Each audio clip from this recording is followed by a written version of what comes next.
Welcome back another video. So आज की video थोड़ी जो है वो आपके सवालात और जवाबात की है, क्योंकि थंबनेल देख के आप ने अंदाज़ा लगा ही लिया होगा। तो सीन को यूँ है कि काफ़ी सारे लोगों ने मेरे जो है ना वीडियोस पे कमेंट किए हैं, मुख्तलिफ तरह के जो है ना क्वेश्चंस किए हैं और मैंने उधर ही उनको आंसर दे दिए हैं। तो मैंने कहा कि टेक्स्ट लिख के तो मैंने आंसर दे दिए, तो इससे अच्छा है कि एक मैं वीडियो बना दूं जिसमें आपके सारे सवालात के जवाबात मैं दे देता हूं। तो सबसे पहले हम स्टार्ट करते हैं कि जी, जो मोस्टली क्वेश्चन मुझसे आजकल पूछा जा रहा है कि कौन सी गाड़ी इन्वेस्ट करनी चाहिए, नंबर 1। और गाड़ी की डाउन पेमेंट कितनी होती है, कौन सी कंपनी बेस्ट है, और इसमें फ़ायदा है या नुकसान है, ऑफ सीज़न में क्या है, कितनी इनकम हो जाती है और सीज़न में कितनी आपको इनकम हो जाती है, उसमें कितने आपको बचते हैं। ठीक है, तो मैंने कहा कि इसकी एक वीडियो पूरी बना देता हूँ। तो सबसे पहले आ जाते हैं हम कि कौन सी गाड़ी आपको इन्वेस्ट करनी चाहिए और करनी चाहिए या नहीं करनी चाहिए। तो नंबर 1, मैं अपनी पहले भी वीडियो बना के आपको बता चुका हूँ कि गाड़ी आप कोई भी इन्वेस्ट करते हो वो सीज़न में या ऑफ सीज़न में उसके तो कुछ सिनेरियो होते हैं। लेकिन चलें, आपको मैं जो है ना 2 गाड़ियों का जो है ना बता देता हूँ। ठीक है, 3 गाड़ियों का बता देता हूँ। जो नॉर्मल 3 गाड़ियाँ हैं, छोटी हैं, जो हर कोई मतलब ले भी रहा है और चला भी रहा है। ठीक है, बड़ी लग्जरी गाड़ियों पे नहीं हम जाते, हम नॉर्मल वाली गाड़ियों पे रहते हैं, जिसमें आ जाती है नंबर 1 पे लेक्सिस, नंबर 2 टेस्ला और नंबर 3 BYD। ये 3 गाड़ियां जो हैं वो आप मतलब इनको करें, इन्वेस्टर के हिसाब से आप बात करें। अब इनको इन्वेस्ट करना चाहते हैं तो आप मुझसे पूछेंगे पर्सनली कि इनमें से कौन सी गाड़ी इन्वेस्ट करनी चाहिए। तो इन तीनों में से कोई भी गाड़ी आप इन्वेस्ट कर सकते हैं। टेस्ला वाई मॉडल कर सकते हैं, BYD हान कर सकते हैं और लेक्सिस कर सकते हैं ES300 हाइब्रिड। तो इनमें से अब आप पूछेंगे कि कौन सी गाड़ी जो है ना बेस्ट रहेगी। अब इन तीनों में से अगर बेस्ट की बात करें तो मैं जहाँ तक मेरा ख्याल है कि सीजन में तीनों गाड़ियां जो है ना अच्छा कंपटीशन देती, इवन इलेक्ट्रिक गाड़ियों को ज़्यादा काम मिलता है। लेकिन यह है कि ऑफ सीजन में जो है ना वो थोड़ा डिफिकल्ट हो जाता है उनके लिए।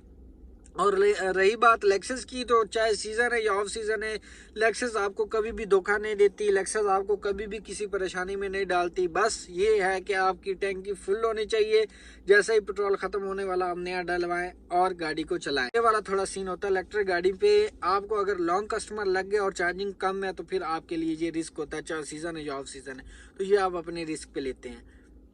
ये हो गया, गाड़ियों की चॉइस हो गई। अब आप पूछ रहे थे कि कितनी डाउन पेमेंट होती है गाड़ियों की।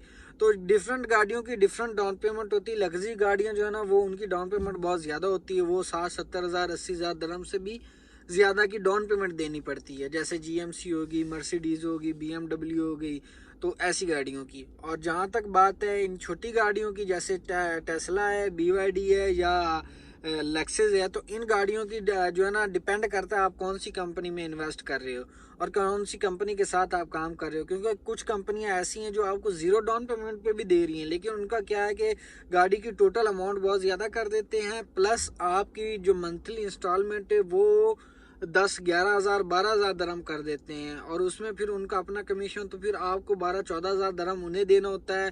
फिर जाके आपको जो है ना कुछ बचते हैं अपना खर्चा निकाल के। तो सीज़न में तो आप कर सकते हैं, लेकिन ऑफ सीज़न में आपकी वाट लग जाती है। तो मोस्टली लोगों पे जो कर्जा चढ़ता है, मोस्टली लोग जो गाड़ियाँ छोड़ के भागते हैं वो इसी वजह से भागते हैं कि उनके पास पैसे नहीं होते और वो बहुत कम जो है ना डाउन पेमेंट देते हैं, या ज़ीरो डाउन पेमेंट या 10-15% दे के जो है ना गाड़ी ले लेते हैं। तो उस पर वो फंस जाते हैं, क्योंकि इंस्टॉलमेंट बहुत ज़्यादा बन जाती है फिर मंथली। तो ये हो गया। अब मैं आपको बताता चलूँ कि इंस्टॉलमेंट आप डाउन पेमेंट आपको कितनी कम से कम देनी पड़ती है। तो डाउन पेमेंट के हवाले से जो है ये है कि कम से कम 20 से 25% आपको डाउन पेमेंट देनी पड़ती, कम से कम। और मैक्सिमम जो है ना आपको ये है कि मैक्सिमम आपको ये है कि 50 से 60 हज़ार दरम। ये जो मैंने 3 गाड़ियाँ बताई हैं, BYD, टेस्ला और ये क्या कहते हैं लेक्सस, इनकी है। ये मैक्सिमम ये है कि 50-60 हज़ार दरम इससे मैक्सिमम ज़्यादा से ज़्यादा जो है ना डाउन पेमेंट आप अगर दें, और कम से कम जो ये है कि आप 25 से 30%, 35% आप देकर आप जो है ना गाड़ी बुक करवा सकते हैं। और फिर आगे आपकी कंपनी पे डिपेंड करता है कौन सी कंपनी में आप काम कर रहे हैं, तो वो आपको दे देते हैं। और फिर इसमें आपकी बन जाती है 8 से 9 हज़ार दरम टोटल जो है ना वो डाल के बन जाती है जो है ना इंस्टॉलमेंट मंथली 8 हज़ार से 9 हज़ार दरम तक। तो ये होता है इंस्टॉलमेंट और गाड़ी की डाउन पेमेंट का सीन। अब आप पूछ रहे थे कि कंपनी कौन सी हो। देखिए कंपनी कोई भी हो, किसी भी कंपनी में आप चले जाएं काम करने के लिए, जैसे बड़ी कंपनियां अलसलाम वाले हैं, आरएसएल वाले हैं, और बहुत सी कंपनियां हॉरिजॉन वाले हैं, जोन वाले हैं। आपको बता दिए कि कौन कौन सी कंपनी में आप जा सकते हैं। अब बात आ जाती है कि काम कैसा होता है और आपको आना चाहिए या नहीं आना चाहिए। देखिए मैं अपनी वीडियोस में भी आपको जो है ना डेली अर्निंग की वीडियो बना के आपको बताने का मकसद यही है कि ये आप पे के लक पे भी डिपेंड करता है, और कुछ आपके काम करने के जो है ना तरीक़ेकार पे भी डिपेंड करता है कि आप किस तरह काम करते हैं, ठीक है। क्योंकि कुछ लोग होते हैं जो निकलते ही 10-11 बजे हैं और फिर 8-9 बजे तक काम करते हैं रात को, और जो है कुछ बना ना बना तो वो फिर कहते हैं कि जी काम नहीं है। और आपको हमेशा निकलना चाहिए अर्ली मॉर्निंग, ऑफिस आवर्स लगाने चाहिए, और उसके बाद जो है ना आफ्टरनून तक जो है ना जहाँ जब लोग निकल रहे होते हैं तो आपने तब तक कुछ ना कुछ काम कर लिया होता है, ठीक है। लाइक कुछ ड्राइवर्स हैं जो निकल रहे होते हैं 10-11 बजे निकलते हैं, 10 बजे निकलते हैं, तब तक आप ऑलरेडी कुछ ना कुछ काम कर चुके होते हैं। तो शाम तक आप उनसे ज़्यादा ऑलरेडी काम कर चुके होते हैं, तो आप जो है ना अच्छी अमाउंट जो है ना बना चुके होते हैं, अर्निंग कर चुके होते हैं। तो ये सीन होता है। तो सीज़न में तो फिर आपको कोई परेशानी नहीं है ना, सीज़न का तो मसला ही नहीं है। सीज़न में तो फिर आप जितने बजे निकलें, चाहे दिन के 12 बजे निकलें, जब भी निकलें, जब आपने काम स्टार्ट करना है आपको काम लगना शुरू हो जाता है। और वो आपका डिपेंड करता है, जितना ज़्यादा आप काम करेंगे, जितना ज़्यादा टाइम देंगे, उतना ज़्यादा आप कमाएंगे। तो ये सीन होता है। बाकी मुझे नहीं लगता कि इसमें नुकसान है, तो इसलिए मैं ये सारी चीज़ें आपको हमेशा बताता रहता हूँ कि आपको आना चाहिए। हर बंदे ने अपना नसीब का कमाना है। मैं नहीं कहूँ कि आप नहीं आए जी इस काम में। हाँ, ऑफ सीज़न में हो सकता है कि सम टाइम आपको इतना ज़्यादा जो है ना परेशानी का सामना करना पड़ जाता है, लाइक काम नहीं मिलता, तो जाहिर सी बात फिर आप परेशान हो जाते हैं। जैसे कल मुझे जो है ना पहला मैसेज मुझे जो है ना 1-1:30 बजे लगा था, ठीक है।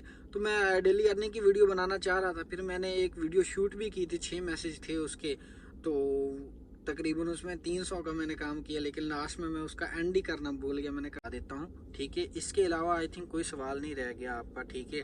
मैंने आपको डाउन पेमेंट का बता दिया, कंपनियों का बता दिया, ठीक है। तो ये सारी चीज़ें आपको बता दी हैं। अब आपका डिसीजन है कि आप आना चाहते नहीं आना चाहते। और वीज़े की बात रहेगी, तो वीज़े का क्या होता है सीन के जब तक आप किसी भी लेमोजिन कंपनी को ज्वाइन नहीं करते हो तब तक आप ये उबर करीम का काम दुबई यूएई में नहीं कर सकते। स्पेशली दुबई की मैं बात कर रहा हूँ। दुबई यूएई में आप काम नहीं कर सकते बगैर किसी कंपनी से अटैच हुए। जैसे यूके यूएसए या किसी और कंट्री में चले जाए ना, तो वहाँ लोगों ने अपनी गाड़ियाँ ली हुई हैं, उबर करीम के साथ आईडी बना के काम कर रहे होते हैं। यहाँ पे वो सीन नहीं है, यहाँ नहीं कर सकते, ठीक है। तो ये भी वीज़े वाली भी बात मैंने आपकी क्लियर कर दी। अब आप की बात आ जाती है, एक और क्वेश्चन मुझसे पूछा था लोगों ने कि आरटी का क्या होता है, आरटी कार्ड कितने दिनों में बन जाता है और उसका क्या प्रोसेस होता है। देखें, उसकी 8 से 10 दिन की क्लास देते हैं आपको। उसमें यही क्वेश्चंस होते हैं, दुबई से रिलेटेड होते हैं, रोड सेफ्टी से रिलेटेड होते हैं, ड्राइविंग से रिलेटेड होते हैं क्वेश्चंस।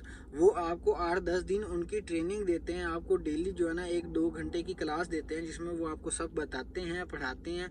फिर 10 दिन के बाद आपका आरटी टेस्ट होता है, ठीक है, जिसमें आपके जो है ना वो क्वेश्चंस होते हैं जिनके आपने आंसर देने होते हैं कंप्यूटर पे, ठीक है। जो आपने पढ़ा होता है वही उसको आके उधर वही सेम क्वेश्चन होते हैं। आपको हर दिन वो रिपीट करवाते हैं क्लास में, और वही उनके जाके आपने आंसर देने होते हैं, ठीक है। तो वो इजीली पास हो जाता है। कुछ 100 में से कोई 1-2 निकम्मे तरीन होते हैं जो वो फेल करते, नहीं तो कोई फेल नहीं करता, सब पास कर लेते हैं, ठीक है। तो ये होता है। इसके अलावा तो मेरे ख्याल में कोई और क्वेश्चन नहीं रहेगा। अगर इसके अलावा भी मैंने कोई आपका क्वेश्चन मिस कर दिया तो फिर आप कमेंट बॉक्स में आ जाइएगा और मुझे बता दीजिएगा, और मैं फिर आपको बता दूंगा किसी और वीडियो में, ठीक है। आई थिंक अब मैंने काफ़ी सारे क्वेश्चंस के आंसर दे दिए हैं। आई होप आपको वीडियो पसंद आई होगी। अगर वीडियो पसंद आई हो तो वीडियो को लाइक कीजिएगा, शेयर कीजिएगा, और चैनल को अभी तक सब्सक्राइब नहीं किया तो चैनल को सब्सक्राइब कीजिएगा, और वीडियो को लाइक लाजमी किया करें यार, वीडियो को लाइक नहीं करते, ठीक है। तो आपसे मुलाकात होगी अगली किसी अच्छी वीडियो में, और इंशाल्लाह नेक्स्ट जो भी मेरी डेली अर्निंग वाली वीडियो आएगी ना वो समथिंग डिफरेंट होगी, ठीक है ना। वो नॉर्मल जैसे पहले बनाता हूँ वो वाली नहीं होगी। मेरी कोशिश यही है कि नेक्स्ट जो भी वीडियो बनाऊंगा ना डेली अर्निंग वाली, उसमें आपको ओवरऑल व्यू दिखाऊं, कस्टमर भी कोशिश करूंगा कि कस्टमर भी दिखाऊं, कस्टमर से जो बात करता हूँ वो भी दिखाऊं, ठीक है। तो कैमरा जब सेट हो जाएगा तो वो सारा सिस्टम मैं लगाने की कोशिश कर रहा हूँ, तो थोड़ा सा वेट करिएगा डेली अर्निंग वाली वीडियो का। आपसे मुलाकात होगी अगली किसी वीडियो में, तब तक के लिए अल्लाह हाफिज़, दुआ में याद रखिए।